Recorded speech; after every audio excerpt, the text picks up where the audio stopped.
This new drone is taking over America. For the last decade, we've been trying to scale drone delivery from a really cool demo to actually in your daily life, and it's been incredibly challenging. We've spent billions of dollars and engineers have spent endless time, but we kept crashing into the same problem: safety. Until now. There is a brand new startup called Zipline that has finally cracked it, and now they are dominating, delivering everything from life-saving blood in Rwanda, Africa, to sweet green salads in America. So my question is, what did this tiny startup figure out that everyone else missed? And now that it's here, when is it going to be in your daily life? And how is it going to rewire America as a whole? So to find out, I met their CEO, went to their extreme testing site, and even slammed their drone with a hammer and tried it for myself in a random suburban town. Let's actually start our story there, in Texas.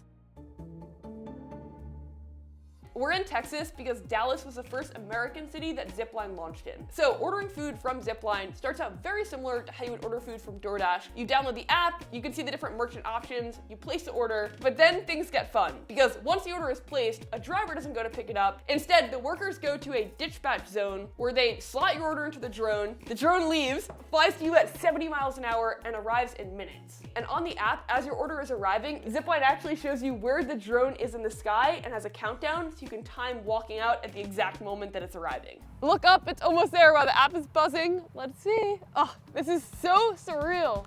So this is where the engineering gets genius, and it's one of the areas where Zipline solved a massive problem that every other drone company was experiencing: landing. Our pizza just got delivered.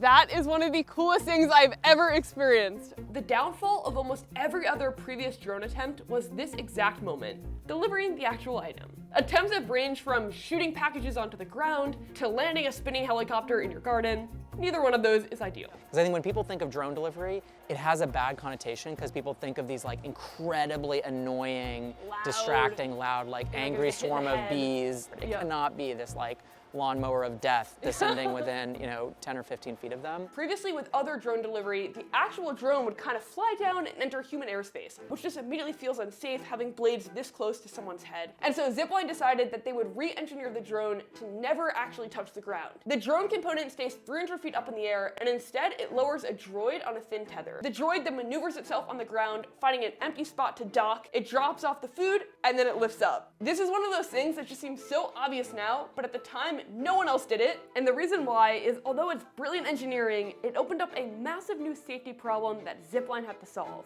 What if someone grabs the cable? The drone has a built-in system that measures tension, so if it detects a spike in force like a yank, Zipline will immediately sever the cord from the drone to the droid. They would rather sacrifice the droid to save the aircraft. So that solves the problem on the ground, but next we have to think about mid-air collisions and engine failure. Okay, first, collisions. Right now on the block, I'm the only person ordering, but if you look at the place where all of the drones are charging, you can see that there are dozens of them here, and ultimately Zipline's building out the infrastructure to have thousands upon thousands of drones. So with that, Zipline had to invent an advanced GPS system that interacts with both planes and helicopters, but then they also needed to plan for unexpected things like a rogue helicopter or a flock of birds. And so to do that, they added a microphone system to the drone that is constantly listening to its environment, and if it hears something approaching, it will automatically steer out of the way. And the second safety scenario is about engine failure. My question was, what if the engines fail when this is 300 feet above your head? Would it just crash down and hit into you? How are they preventing this? To answer that question, we had to go to their extreme testing lab in California.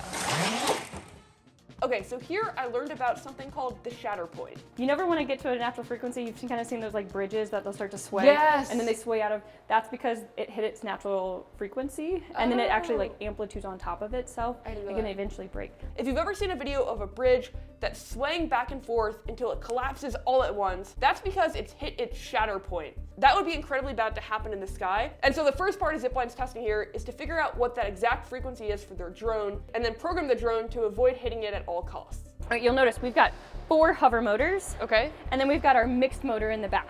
Basically, the drone has 4 different motors, but it doesn't need all of them. The motors are only there to add equilibrium. So if the motor in the top right goes out, Zipline will then shut the motor in the bottom left so the drone can keep its balance. And if everything fails and the computer completely crashes, they've built in a literal parachute into the drone so it can softly land. It's a very low occurrence, but at the same time, we want to make sure that we do have it on board. We know that things happen in Mother Nature, and we want to make sure that we're safe no matter where we are in space. And so if that did happen, basically the parachute would go off and then it would just land? Yeah, and then it just basically gently comes down to the ground. To me, safety feels like one of the highest stakes elements of actually making drone delivery something that not only is in our daily lives, but is something that people want in their daily lives. The level of confidence and safety that needs to be achieved here is just extraordinarily high, because while the upside is really high, the downside is also very high. And so Zipline is just doing extensive testing. But even with their brilliant landing system and their really smart crash detection system, there was still one massive hurdle that they had to overcome to actually be everywhere. And that brings us to the Africa part of the story. And once you hear about this, you're going to be thinking about it for weeks.